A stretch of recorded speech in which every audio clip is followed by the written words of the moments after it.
Good morning. It's Tuesday, November 11th. Today, I'd like to take a look at a portion in Genesis chapter 21. Starts with verse 9 and goes through verse 21. This is just after Isaac was born to Abraham.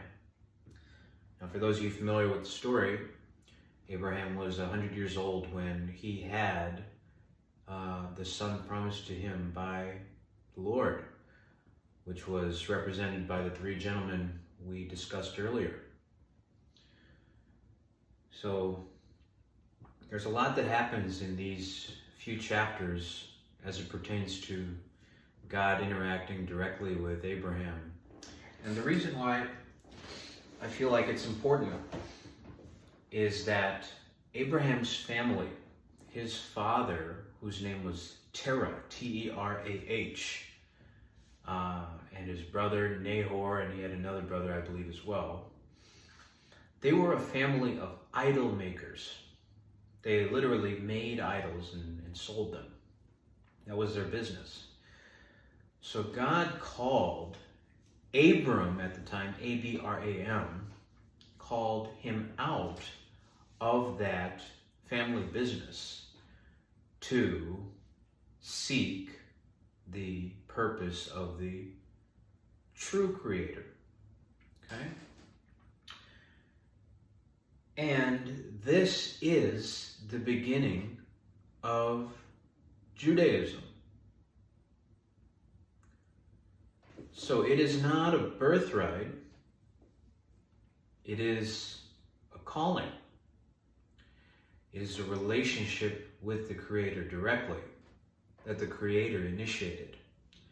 If that didn't happen, there would be no faith tradition. And all of the major Abrahamic faiths, Christianity, Islam, and Judaism, all stem from this one calling from a family of idol makers. So that is important context for us as we look through this story. Now, remember, when Isaac was born, Abraham was 100 years old and Sarah was 90 years old. And the Bible makes special note of Sarah's beauty, physical beauty, so much so that kings were interested in having her as part of their collection. So, the Lord had to do special interventions when Abraham did not protect her properly. So it's important that when God gives us a gift of a female counterpart, that we do our job in stewarding that gift very well.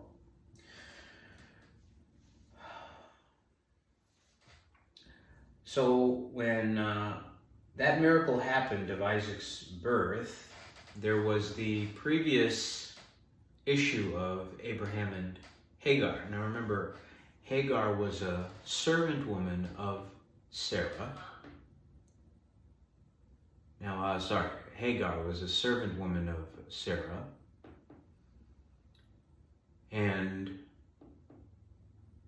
Abraham was advised by Sarah to use, essentially, Hagar for the purpose of manufacturing the promised child.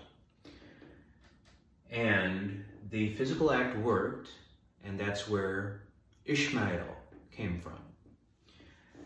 Now, I believe Ishmael is about 15 years older than Isaac. So after the miracle of Isaac's birth, all the appropriate traditions happened, and that's where we come to verse number 9. And Sarah saw the son of Hagar the Egyptian, which he had borne unto Abraham, mocking. The son was mocking. Wherefore she said unto Abraham, Cast out this bondwoman and her son, for the son of this bondwoman shall not be heir with my son, even with Isaac. And the thing was very grievous in Abraham's sight because of his son. And God said unto Abraham, Let it not be grievous in thy sight because of the lad, and because of thy bondwoman.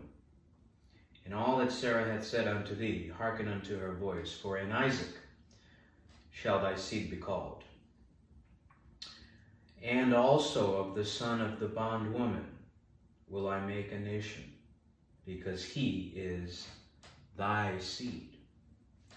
And Abraham rose up early in the morning and took bread and a bottle of water and gave it unto Hagar, putting it on her shoulder, and the child, and sent her away. And she departed and wandered in the wilderness of Beersheba.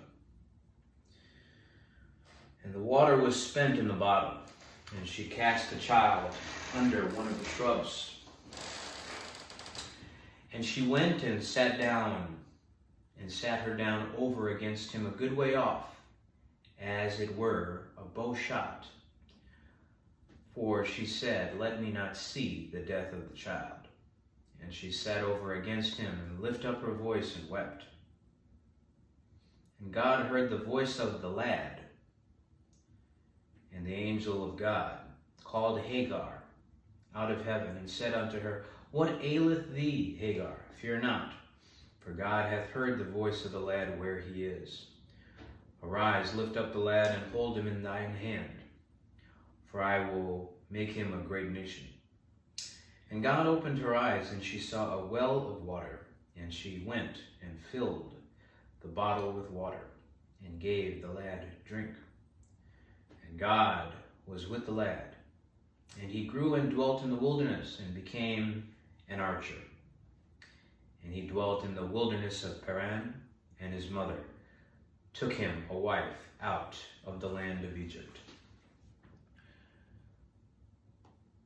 So, a lot going on here.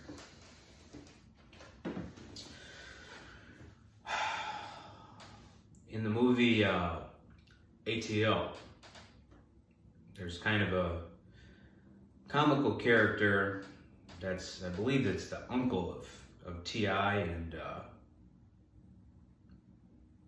the light-skinned kid, Ross's brother.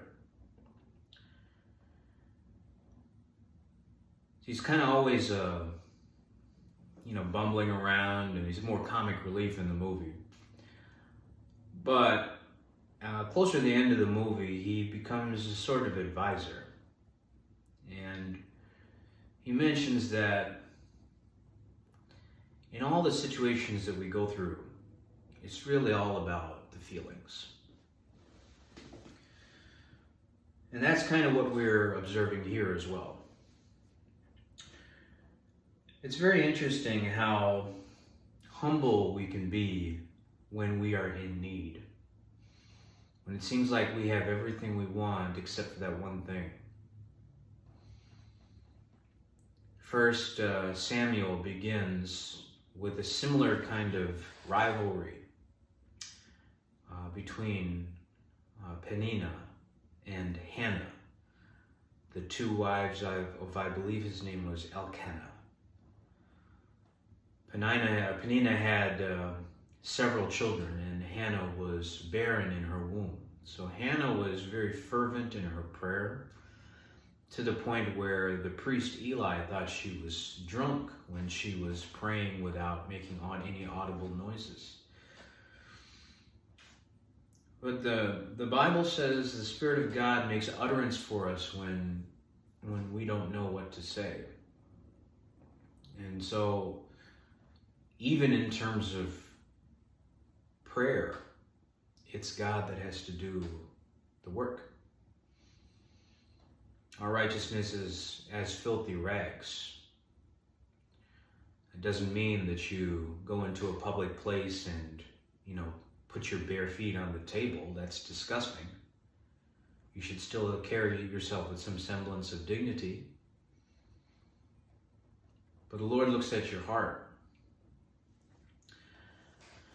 And so you see the parallel between when Hannah received the child of her promise and when Sarah received the child of her promise. Hannah devoted her child to the service of the Lord, and Sarah, from what we can tell, we can't judge anybody's true motives, but from what the story tells us, it seems like she used it more to fill in the remaining gaps of her missing self-esteem. Which is interesting because she was already very beautiful, even well into her later years. How many times have our lives been miserable because some woman got older and couldn't stand the fact that there was a younger, more physically attractive version coming out of college or in their early 20s? A reminder of the fertility that she no longer has. A reminder of the suppleness and youthfulness in the physical form that she no longer has. A reminder of the attention she's no longer receiving. A reminder that time is marching on without her. Age and time is something that affects us all. And we all need to have the emotional maturity to deal with it in the proper way. That's why having a spiritual foundation is necessary. Not just when your sexual marketplace value runs out. You need to have those investments made prior to that. That's the difference between the wise and the foolish virgins in the parable. Everybody falls asleep waiting for the bridegroom.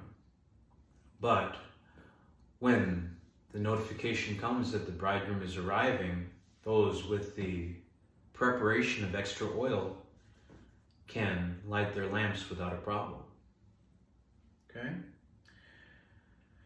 So we see here that a 15-year-old, and this is not a 15-year-old in a suburban high school, okay? This is a 15-year-old that is in a tent, basically, in a caravan. Remember, Abraham was very wealthy. So it's a well-off caravan where, you know, the patriarch and matriarch have servants. I believe Hagar was a gift from Egypt. And remember, Sarah was the one that initiated the relationship. This was not a David and Bathsheba kind of thing. Sarah said, "Take my bondservant and use her womb in place of mine." Okay? Remember the story of Onan, who didn't want to use his seed for that purpose? Abraham agreed to what Sarah said. Okay? I'm sure he enjoyed it also. It's nice to have something younger from time to time. So Sarah saw the son of Hagar the Egyptian, which she had borne unto Abraham, mocking. Wherefore she said unto Abraham, "Cast out this bondwoman and her son, for the son of this bondwoman shall not be heir with my son, even with Isaac." And the thing was very grievous in Abraham's sight because of his son. Isn't it interesting that Sarah did not value the relationship that Abraham had with his son? How many wars have been started because a woman did not value the relationship a man has with his son? How much death has come to our cities because of rivalry?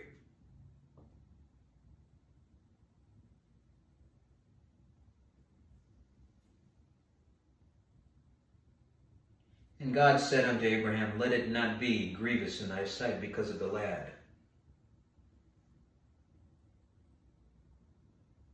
God gave the boy a pass. And because of thy bondwoman,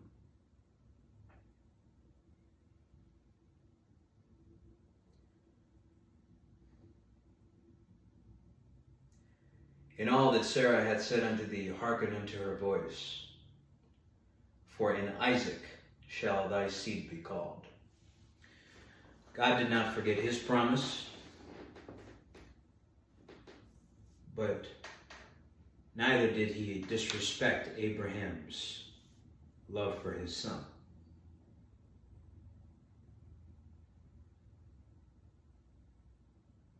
God was not swayed by the emotional fluctuations of a woman past her physical prime.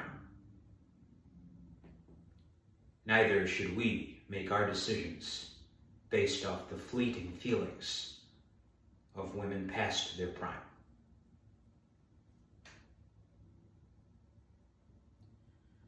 And also of the son of the bondwoman will I make a nation, because he is thy seed. And Abraham rose up early in the morning and took bread and a bottle of water and gave it unto Hagar, putting it on her shoulder, and the child, and sent her away. And she departed and wandered in the wilderness of Beersheba. Do you think he enjoyed doing that?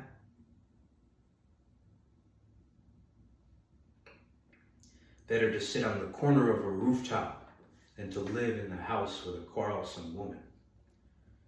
That's what the wisest king that ever lived, Solomon, said in Proverbs multiple times. Do the knowledge. And the water was spent in the bottle, and she cast the child under one of the shrubs. How many children have been cast aside to Planned Parenthood because the water in the bottle was spent?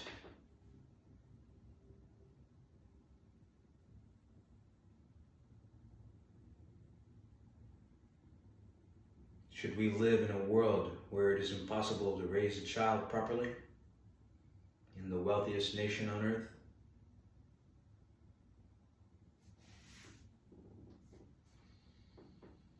And she went and sat her down over against him a good way off, as it were a bow shot, a shot from a bow.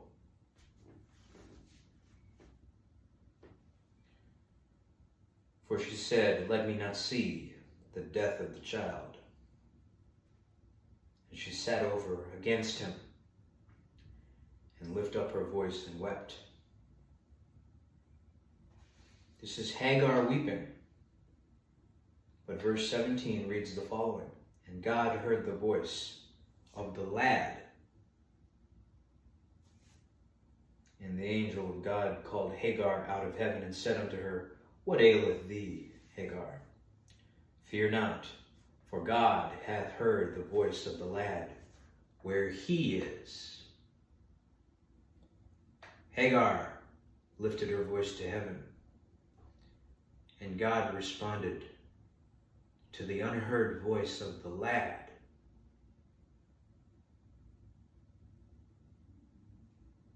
Today, remember that God hears your cry, even if the camera is on someone else.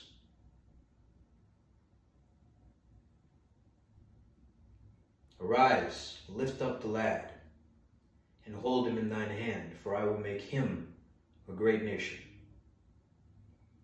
And God opened her eyes, and she saw a well of water, and she went and filled the bottle with water, and gave the lad drink. And God was with the lad, and he grew and dwelt in the wilderness, and became an archer. While she was sitting a bow shot away,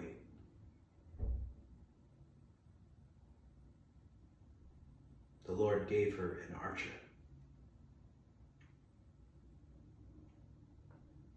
And he dwelt in the wilderness of Paran. And his mother took him a wife out of the land of Egypt.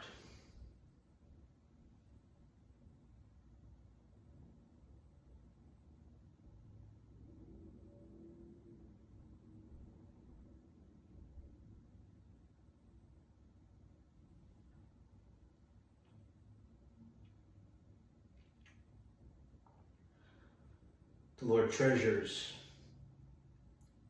the cry of the bondwoman and also the unheard cry of the lad. There is a great nation inside you. Even though you feel no one sees you. You may not see water just yet, but that does not mean it is not there.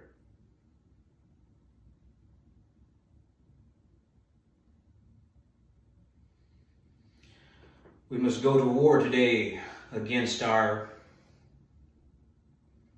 cynicism and our pessimism.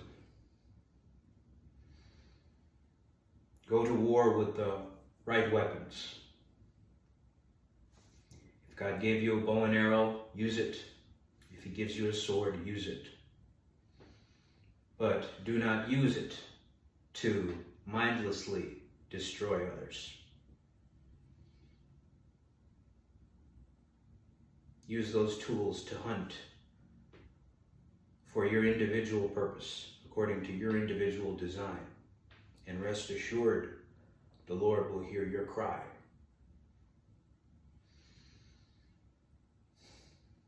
And He will teach you the way to go.